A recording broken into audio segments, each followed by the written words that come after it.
welcome to another brand new episode here on 1950's Farm. So how are you all doing? Hopefully you're having a good day. My day not going too bad. A bit more tired today than normal, but otherwise going okay. It's a beautiful day outside, which is good. Hopefully today I'm going to go and get one of these posh, clever new phones, and we'll be able to do some recording while we're driving in the car and do some videos sort of outside of Farming Simulator. We'll be able to go to a few places, hopefully, apart from as I said yesterday in yesterday's video, there's a storm on the horizon and I don't quite know whether it's going to land here or not. If it does, then we won't be going out. we won't be visiting any of the places that we plan to visit this year, and the year's worth of racing that I kind of had set up as well will not happen either, but we'll still be able to hopefully do some videos just sort of driving out in the car, because I'll still have places that I need to go and what have you, so we'll still be able to do that. Most likely they will be uncut videos, so I'll literally just say what's on my mind and I'll not really cut them out, so they'll be a little bit less PC,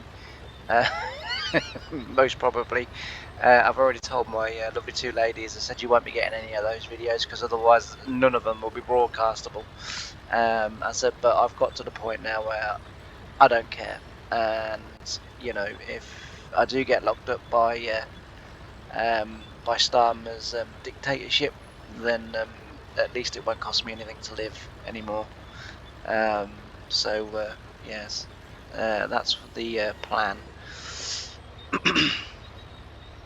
And we will of course get our board and a bed free every day for about 5 years, so that'll do me just about enough time to get rid of these clowns from office and try and start again in this beautiful country of ours, which is a beautiful country, and they're trying their hardest to ruin it. But anyway, now that we've got the cheerful bit out of the way, as you can see, we're out with the plough today. Well, I've actually been out with the plough for quite a while, actually, to be fair. We're excuse me, we're ploughing in the manure that we spread yesterday, and I always forget with the manure as well, when you put the manure spreader on, and I always forget this, you can press a button in the menu and it will double apply the manure, so it'll act as 2 fertilizer applications. I always forget that, and it was only when I got right to the end yesterday, after yesterday's video, obviously I'd sort of finished the field. I didn't have that much to do, to be fair, and I finished the field, and it was like, I think I was on like the second to last breed or something like that, and I suddenly thought, oh, do you know what, I didn't turn on double bloody application again, did I? So yeah, it does mean we're going to have to apply another level of fertilizer at some point. If the drill's capable of applying fertilizer, I might just fill the drill up. I don't normally do that, but I might just do, as I say, I might just do that this time, so we'll see how we get on. But let's say we're out today on the old crawler, and we're ploughing away. So I've been looking online at 1 or 2 things, and get your minds out the gutter, to do with Farming Simulator. No, I've been looking at 1 or 2 things online, and there is, and you know, I never knew such a thing existed, and now that I do know, it makes a great deal of sense. But at the same time, when I'd sort of kind of thought about it for myself, so I you know, I use this combination a lot. Right, these fields are big. It takes, you know, quite a few hours. I think I've been sat here now for about 4 hours, just going up and down. And what I didn't want to do was I didn't want to record from the beginning, because, you know, I didn't sort of I'm really into my psychology and stuff like that, and of course, I've been doing some experiments. That's why it's further back, but it's not going to work. So that's the reason why I've been sort of pulling in and out further back, is because I've been trying some new things, but they don't work. It doesn't work too well. Well, I don't think it is anyway. We'll see when we come to do the headlands, but yeah, I don't think it's. I don't think it's a go. I think we're going to have to go back to doing it the way that I was doing it. But yeah, I've sort of, as I say, used this plough for many an hour in this series, and what I didn't want to do was I didn't want to start from the beginning, because then people sort of go, oh, more ploughing.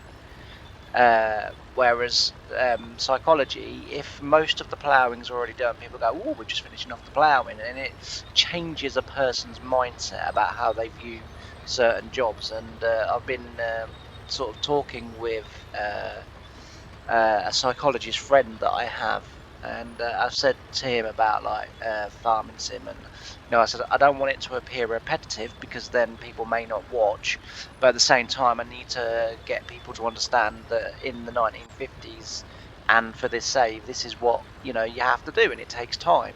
And he said never start a field from the very beginning, because people will look at the task ahead and not what's directly in front of them. So if they see a whole field that you've got to plough or whatever, they'll sort of go, oh, another field of ploughing. Whereas if you're already most of the way through the field, they'll go, oh, we're just finishing off some ploughing. He said it just changes people's mindset. Oh, he's already done most of the work, that's fine. We can sort of join him for the end bit, if you like. So I just sort of trying things out. I don't think too many other YouTubers are taking their videos to this level, but as I say, they're very clever with their editing and different things. And I think just in general, and this is not a dig at myself, because you have to accept what level you're at. I think they're better at YouTube than me. Gotta be honest. But I enjoy it, and this is what I do, and so therefore I share it, and people watch, people don't, it's just, I think, look at the draw a lot of the time. But yeah, so anyway, as I say, I've been looking at this plough in particular, looking at going up and down, and I was thinking, I'm fairly certain that even though it's a bottomless plough, or not a bottomless plough, that doesn't make no sense, it's a bottom plough, i.e. So in this country we call them furrows, but in in other countries they may well call them something completely different. But basically the blades on the bottom that are ploughing the ground over, we call them furrows in this country, or breastplates and sort of stuff like that, if you start breaking it down into parts. And I was sort of looking at them and thinking, would you be able to go up and down with one of these? And I was thinking, with the way it is at the moment, no, you wouldn't. It just wouldn't work, because you would have an open furrow, you would then turn round, and then you would have the back furrow on the open furrow, which means that you would never ever close the furrow, and therefore all the way across your field you just have these massive, horrible furrows and troughs in your field that would be incredibly uncomfortable to ride. Even in today's modern tractors, you would not want to be riding across the field like that. And so I sort of thought, maybe you could design a way that you could push the plough from one side to the other. So obviously in the UK we use reversible ploughs. Now the thing with reversible ploughs is, in my opinion, and I've used enough of them, is after, I would spend probably a good 7 months of the year just ploughing. That's I'd have a couple of months in the summer where I'd maybe go off and help with harvests wherever needed to clear the land for me to start ploughing again. So I'd have a couple of 3 months in the summer, probably a couple of months, probably probably about 9 months of the year ploughing, I would say I sort of have. And then like some fields I would plough 2 or 3 times that year. So for example, if we had so the rotation on some of the farms, and the rotations were soil dependent. So you would have we had farm 1, we had farm 2, and that went all the way up to farm 11. Now I've been told since then they've bought another 4 farms, so that'll be up to farm 15 now. And what they do is they group farms into like sort of soil types or whatever. So if the soil type was of such where you could grow wheat after wheat after wheat, you would then have to break that after usually about 5th wheats. They would between 3rd and 5th wheats, usually 5th wheats. And what they would do is they would have a year of veg. So they would put like lettuces in say now, and then frost dependent, but they would cover them with plastic, and was never involved with that. So I sort of can't really talk about that because I don't really know what I'm talking about in terms of that, because I was never involved with that. But for the planting of the lettuces, I would plough. There would be another challenger behind powering, and then we'd have 2 tractors, whichever 2 tractors were on lettuce duty that year. So we had, I don't know how many tractors the farm had. I wouldn't like to put a guesstimate on that, because we had mid-range to high-end tractors that would pull all of our carts and sort of the bigger machinery, i.e. if it got really wet for my Challenger, I could plough then on my John Deere tractor, and so we could change over to a big wheel tractor. A couple of the lads had Fendts, a 939, and I think there was a couple of 1950's on the farm as well, if I remember. And I think one of the lads had a New Holland 8 series on half tracks, which was very nice. I never got to drive it, but I did have a couple of rides in it with him, because sometimes that would be used on the power hours behind me when we were veg planting.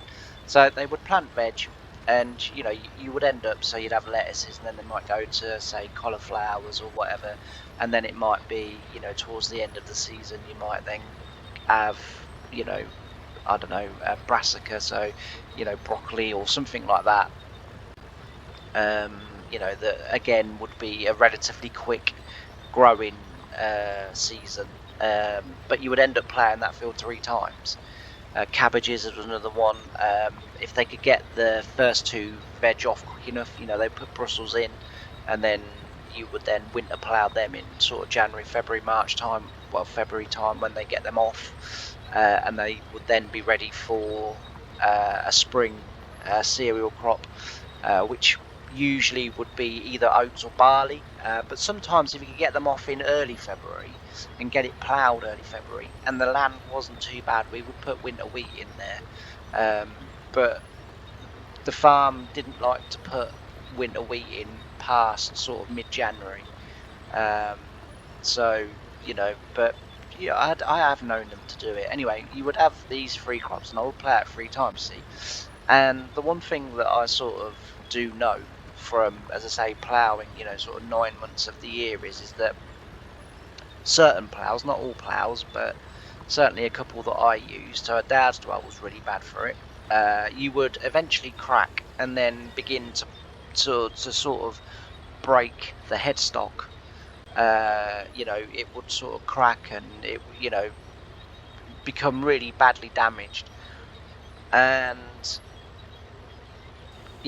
the engineers on the farm would say, oh, it's because it's flipping over, every sort of you think how many times a day you're turning that over. They said, like, you start ploughing at sort of sometimes 5, 6 in the morning, you're ploughing then until sort of 10, 11 at night, sometimes even an hour or 2 after that. And you think how many times in that day you flip that plough over, and they said, like, you think all that weight that's hitting that all the time. He said, and he said, like, for how big the actual headstock is, it's a bit like your head being, you know, sort of forcibly pushed from side to side all day long on a very, very thin stick. Eventually that stick is going to break, and that's what used to happen to the headstocks. Now I was sort of using this plough, and I was sort of thinking, if you could push the plough as it is now so that it goes over to the other side, so the front one sort of goes over and then sort of is then facing on the left track as it would be now, because at the moment it's on the right track. If you could push the front over, I thought, as long as you could get the back of the plough to then angle, so you'd have to have like a half circle sort of type so that it pulls the plough around. I was thinking like that would be a lot better on, you would, you know, in my opinion, for some of the ploughs we used, you would have far less damage done to, you know, like the headstock of the plough and stuff like that. Not only that, for people that do only use bottom ploughs, you could plough much quicker because you could just plough up and down. And I sort of thought, oh, you know, I may be onto something here, and I I went off to my local John Deere dealer, and I spoke to the sort of the top bloke there, and I said to him, I said, I got an idea. He said, go on. I said, do you do bottom ploughs here? He said, we do actually, yeah. He said, they are actually becoming a little bit more popular in this country.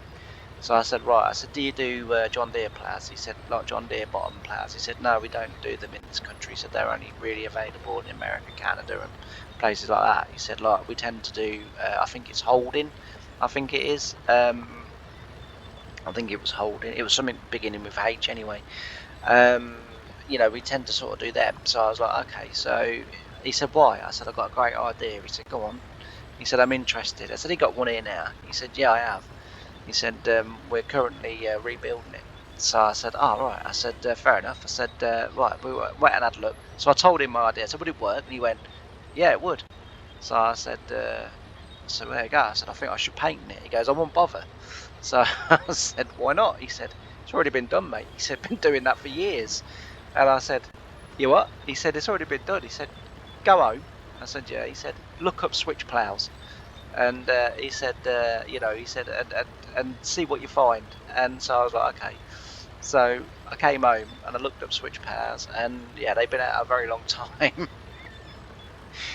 And the plough that they actually had in was being rebuilt into a switch plough. You know, and I was like, oh, I said, so yet again, I've come up with another great idea that actually wasn't my idea. He goes, have you seen it somewhere? So I said, no, I've never seen one. He said, well, what made you think of it? And I said, well, I was playing farming sim. I said, and I was ploughing with my old crawler and my bottom John Deere plough. I said, and I just sort of thought, you know, I'm having to drive each end of the field. I'm having to drive from one end to the other to get the other side. And I said, you know, I said, like, it was taking a long time. I thought if I could just push the plough over and angle it so that it would plough back the other way, I thought, you know, that would halve my time ploughing. So, yeah, he said, sorry, mate, it's already been done. He said, but it's a good idea, well done. He said, it was good of you to think of it. I said, well, I said, clearly I didn't. I said, like, you know, I said, but I don't think I've ever seen one. I said, I don't think I've sort of seen one and then thought, oh, you know, a few months later or a few years later thought, oh, that's my idea. You know, I said, I don't think that's happened. I said, to be fair, until I started playing farming sim and watching American farming videos on YouTube, I'd never really seen a bottom plough. And he's like, yeah, he said, you know, they're becoming more popular here. So, yeah, I thought I'd done it, but I've had a look on online, and I can't find a switch plough at all for FS22. But I have seen one that's currently in testing for FS25. So that might be an interesting look when it does eventually come out, hopefully. But yeah, as I say, it's I just I just kind of, it was like, you know, great idea, and then that wasn't your idea. It was like already been done, and I was like, ah, darn it. I could see myself, you know, sort of limousines and, you know, being a billionaire. Sadly not. Sadly not. Still going to have to stick to my leaky Volvo. Yes, it's still leaking. I've been to another 2 garages now, and they will not. I don't know whether it's they will not. I think it's more they can't, or I don't know what it is really, but they have said no to fixing it, so it's looking more and more likely that I'm going to have to call Auto Glass and get them to come out, and I'm going to have to just pay for all of the glass that I don't need, and then for them to reseal it. So yeah, darn it. But yeah, but those switch plows, and I have actually now seen I went on YouTube and I thought there must be a video of one, and there was, and I've seen it in action, and it's really, really good. And I think for UK farmers, they should be looking more seriously into switch plows because, as I say, I think they would have a lot less wear damage on their headstocks. You know, you're just pulling an implement basically that's able to just, sort of slide itself over and then, plough back the other way. I think it's a brilliant idea. Anyway, that's enough rabbiting on from me. What we'll do is we will do a little bit of time lapse and hopefully get this done. And then tomorrow, when we come back for tomorrow's episode, what we will do is we'll have the 3 tractors in here cultivating. I will then, while that's happening, I will get on with muck spreading the cornfield that was. I've also got a couple of fields of soybeans to harvest, but I'm not too desperate to get them out yet. I know the weather's starting to turn against us, but I'm still not too desperate to get them out yet. I want to get the wheat in this field first. So next episode, as I say, we will have the 3 tractors in here cultivating, so they'll get ahead. And then while they're sort of getting ahead, we'll be in the cornfield just directly in front of us. We'll muck spread that. I'll try and remember to put on double application rate. We'll muck spread that, and then hopefully by the time we finish muck spreading that field, they would have got far enough in front in this field. We can then get the drill on to the crawler, get the field drilled, and then whilst the 3 tractors are then rolling this field, we can get on and plough that field. Once all that's done, and I'm sort of satisfied then that we're where we need to be, we can then go down and harvest the 2 smaller fields of soybeans that we've got left down on Harry's farm. So that's sort of my plan. I know it's incredible to think that I actually do try and plan these things out and plan these jobs out so they fit right, but obviously the soybeans are going to be subject to weather, and we might not be getting too much more in the way of nice weather in November, but we'll try our best. Anyway, as I say, we'll get swung around, we'll get put in, and then I'm going to switch over to time lapse and try and get this field finished. And then, as I say, next episode will be full on. Everyone will be busy. So I'll see you in a minute. Bye for now.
So I'm back.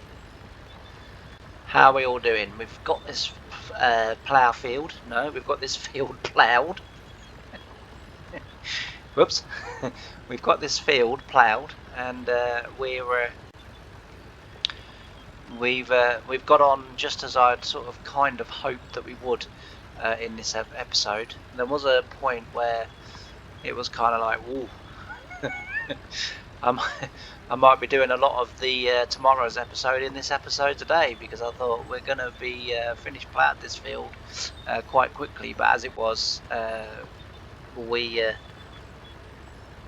middle, it sort of took a little bit longer than what I thought, and then obviously with the headlands as well, so it's kind of worked out good, because I kind of want to get a full episode in tomorrow, and as in a full-on episode of, like, you know, lots of work done tomorrow. Most of the episode is going to be me drilling that field of wheat that we're now ploughing, so drilling the field of wheat, and then getting the other work done as well. We need to look as well at some point at the price of corn and wheat and stuff like that, and soybeans now, because obviously the soybeans are now in the silos as well, so it'd be good to get them sold, and then the last sort of main job of field work for this year for the dairy will be the 2 grass fields and getting them silaged, and then getting them into the pit, and then from there, you know, sort of compacting it. But as I've said before, with these little tractors, that does take a very long time, so I will do that off camera, because that you know, that does take an exceptionally long time. Because there's not really much weight to these tractors, and you know, the weight thing. So I use the crawler as much as I can, because you can't always get it up the top of the heap. But if I can get it up to the top of the heap, then I tend to use the crawler. But not always possible, I'm afraid. But yeah, so as I say, that's the plan. And then we've just got soybeans then to harvest out, as I say, on Harry's farm. We need to get these bits of manure as well out of these cow barns and get them into the pits, so that you know, we that's ready to be used as and when we require it. So still a few jobs to do, but winter is now fast approaching on the farm, and obviously, you know, it obviously means that work will be slowing down again. I don't know whether anyone or everyone or whatever, I don't quite know how to word that one, but whether they enjoyed the log splitting episodes, or whether the fact that I was using a log splitter that, you know, clearly wasn't around in the 1950s, it's a modern day one, but that's all there is on the go. I can't find an old tractor mounted hydraulic one which would have been around in the 1950s, and we used one on the first farm that I worked on. We had a really old hydraulic log splitter with 9 million Hessian. I have no idea what that was. I've got the window open. It is quite a hot day today, so I've got the window open and I don't know what that was. Anyway, yeah, with 9 million Hessian bags tied around it, because when you were trying to split wood with it, it tended to blow the oil pipes off, either the back of the tractor or the actual log splitter itself. So yeah, lots of Hessian bags around it, because the very first time I used it, I didn't know that, and I saw all these bags wrapped around it, and so I unwrapped all the bags, thinking they don't want to be there, and I was happily using it away, and because it bust a pipe. Luckily I was wearing gloves, and luckily I always wore my John Deere boiler suit, so I didn't actually, apart from a little bit on sort of the side of my face, which it put a little red mark there for a couple of days, but the oil was sort of, say, it was hot enough to put a little mark there, but it wasn't like scalding. but I never took the bags off again. I can tell you that much.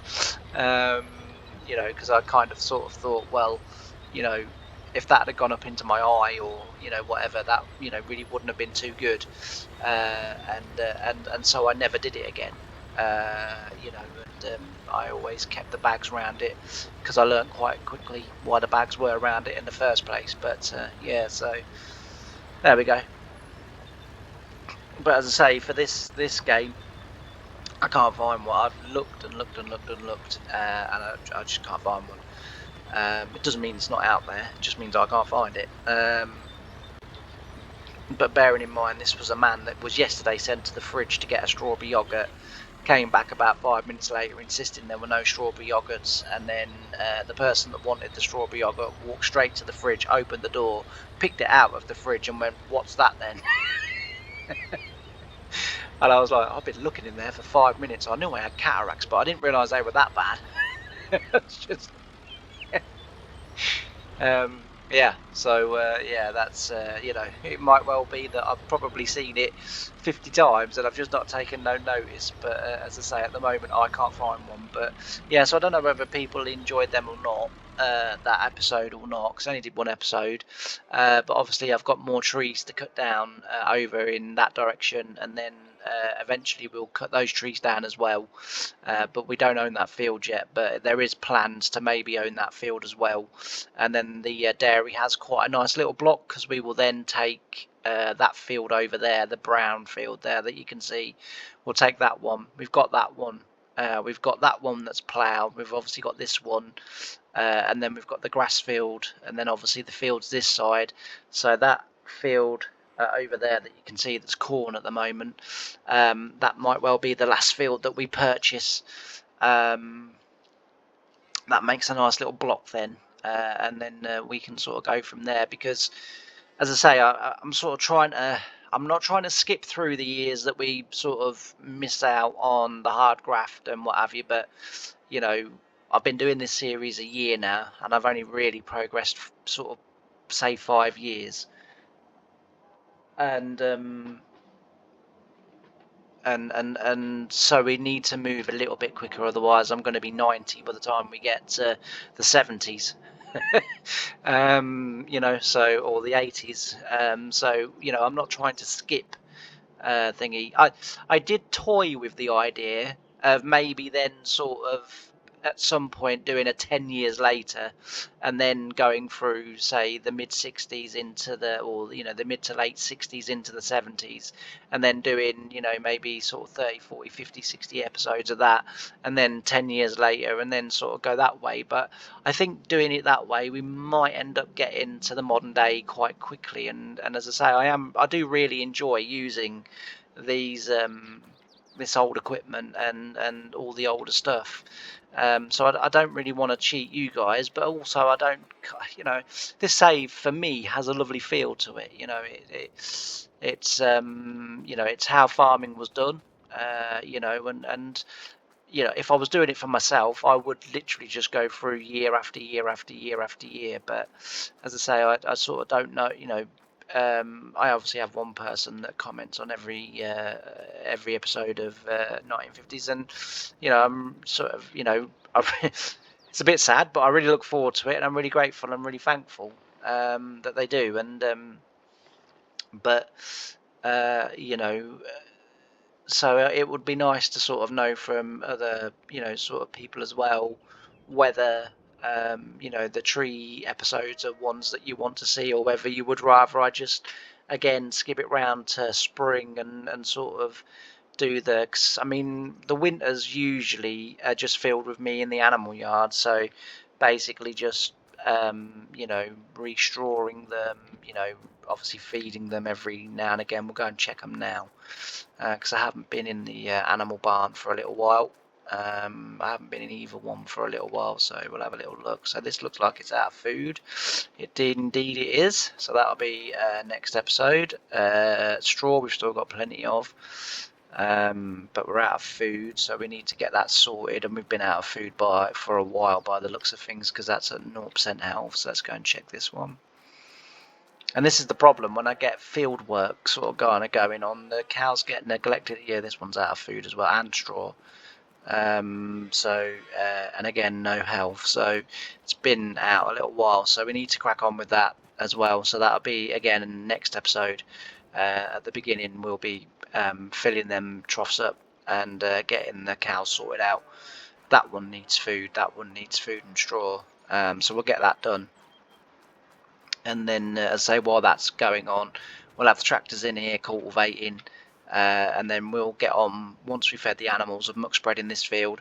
And then, as I say, then we can go over to drilling that field. Once we've got that field drilled, we can then get those 3 tractors in and roll it. While they're rolling, we can get on and plough this one. So busy, but that's the way we like it, right? And yeah, that's going to be good. But yeah, say, you know, if you know, if no one sort of comments on whether you know, they want me to do the tree episodes or not, then I might just, for, you know, it being a different job, I might just do a video again of me doing the trees, because as I say, there's a few fields down there that I do want to join up. But I do have to get rid of the trees first, and then we will. One field we did, well, 2 fields we did join together, because I did get the trees done in there. But there is more trees that I want to take out, because there's enough land down there to create another field, and so you know, we'll be able to get on with that as well. And as well, I would like to add more animals. Where's Harry's farm? Harry's farm is, it's not that one, it's that one. I think it's just there directly in front of me. Those white buildings to the side are to a farm that's just further forward of Harry's. But yeah, so as I say, there is another, I would like to get some more animals in Harry's farm as well. And while I think about it as well, massive thank you to PA Plowboy again for telling me that I could switch the animal disappearing off in the enhanced animal mod. That has made a massive difference, and it means that I've actually put it back into. So I was trying it out on a save that I'm sort of, you know, just sort of playing for myself, where I sort of test mods out and stuff before I put them into series, you know, so that they're okay. And as I say, I've been using that, but the biggest problem that I've had with it is that each time the animals breed, it then sort of gets rid of the eldest of the animals. Well, obviously on the save that I'm sort of kind of trying everything on, I was trying to breed pigs, you know, for slaughter and then to sell the meat, and it kept getting rid of all the old pigs, and I was like, you know, don't get rid of them, I need them. So yeah, it's but he, you know, he has sort of pointed out that you can turn that off in the menu settings, and you know, that's hopefully, I should find out later today when I put that save on, whether that's worked or not. But yeah, as I say, you know, we're getting there slowly but surely. You know, as I say, it's 2 farms that are growing, and you know, if we do need to expand further with the farmyard, you know, we can go this way. You know, this is sort of relatively flat, so we can go this way, and that's quite good. Yeah, really good. So I'll put it out there in this series. Is anybody out? So I want to. This is very quick. You know, I'm not going to go on about this for a long time. Very quickly. So I've got an idea for a new save, and it's based off a save that we've already done, but doing it in a slightly different way, and hopefully a slightly sort of, you know, better way and more entertaining way maybe. And yesterday I spent most of the afternoon trying to put onions onto the vintage oaks. for a playthrough that I want to do that's separate to Sunnyside Farms, Sunnyside Up Farms. I want to do a separate playthrough on the Vintage Oaks. It's a fantastic map, and I do believe that that map deserves to be explored fully. And so you know, it's what I'm sort of looking to do, and I would like to put onions on there. So I've never successfully been able to add a new crop type to a map, and yesterday I decided to do it. Decided to do it with Farmer Bob's video on how to add multi-fruit to a map. Now I added the onions, and for the most part they worked, but I lost the British geo mod, so it meant that every crop got switched to sort of like the American / Canadian sort of growing season, whereas the one that's in there at the moment is a UK geo sort of calendar, if you like, and it means that I can plant wheat and barley and oats and canola and stuff like that in the springtime. Now, when I put the onions in, it got rid of that, and I could only plant those things in the autumn, which, you know, it's okay, but I would like the option to do it in the spring as well for the playthrough. And the other thing as well was it caused 1 or 2 errors. Now I loaded the map into Giants Editor, and according to Giants Editor, the onions that I added was fine. It loaded the different files that it has to load. I think it was like texture and foliage and stuff like that. It loaded them all, but when I was in game, there was a lure call stack. Now I don't know if that was a mod, or I don't know whether that was the onions that I'd added. But as I say, I would like onions to be in the save. And lavender, but I'm not so worried about the lavender, but I would like onions in there. And I'm not sure if it was a mod that was causing the lure call stack, or whether it was the fact that I'd added the onions. Now I think it's the onions, because it was on my save that I've been trying all the mods out on, and up until the point of me adding the onions, everything worked absolutely fine, error free. I had no errors in the log, so I'm thinking it may well have been the onions. But if there's anyone out there that is able to add onions to the Vintage Oaks, but keep the UK geo mapping for the crops, let me know, because I'd be really grateful if someone could help me with that, or maybe even do that for me or whatever, but you know, help me with it, so that I can get that working. Because as I say, I've got an idea for a new playthrough based off a playthrough that I've already done, that I was only able to do for a short period, because then things in my private life happened, and I just didn't have the time to record, because those episodes took, you know, sort of 2 or 3 days to record and then edit and put together. But I would also like to, you know, slightly different this way. I'd like to sort of do a story element to it, so that actually be, you know, it would be a story-based save of this, you know, family farm that is seemingly going fantastically well, and then there's a thing that happens within the family, and it rips the family apart, and it rips the farm apart as well, and there becomes this huge struggle between the family about who's going to get what, and what's going to happen to the farm, and different things like that. So I'm not going to say too much about it at the moment, but that's sort of an idea that I'm toying with, and what I would like. I just want to see how much I've got in this pit. Yeah, we are slowly getting that pit down now. So that's probably actually going to do the cornfield, and then we'll be on to this pit, which I think there is quite a bit in here. Yeah, 75,000 litres in here, so we should be okay. But yeah, so let me know if anyone's able to help or to do that for me. That would be absolutely fantastic. Say onions for definite, but lavender as well, and with lavender, with the lavender bales, and do it that way rather than harvesting it with a combine. To do the lavender bales would be fantastic. But yeah, anyway, I'm going to leave it there because I've gone on for far too long. And thank everyone for watching and joining me on another episode here of 1950's Farm. Hope you've all enjoyed it. And as I say, in the next episode, we'll get on with cultivating, ploughing, muck spreading, drilling, and rolling, and everything else. We'll see how much of all of that we get done in the next episode. But thanks for watching, and I can't wait to see you again. Bye for now. Oh, and don't forget to subscribe.